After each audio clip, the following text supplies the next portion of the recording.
Juba aastatuhandeid on inimkond otsinud oma elule mõtet,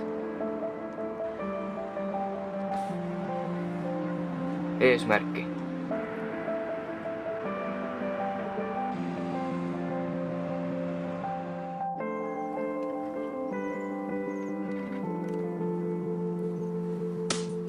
Mõtet selles tühisuses, valus, segaduses, leinas, lootusetuses.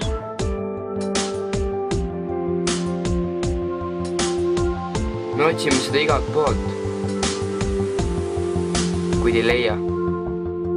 Proovime läbi kõik, kuid saame hoopis haiget.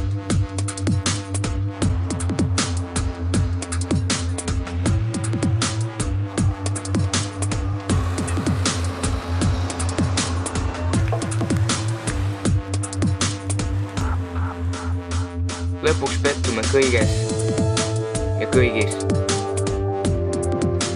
Ja siis anname alla.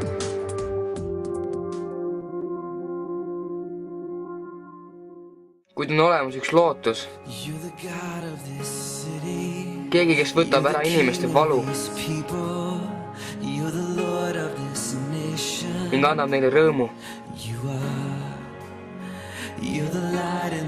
Keegi, kes kaotab tühisuse ja annab elule mõtte.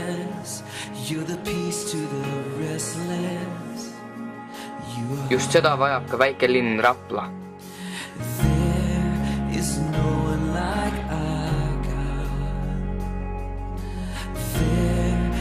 See lootus on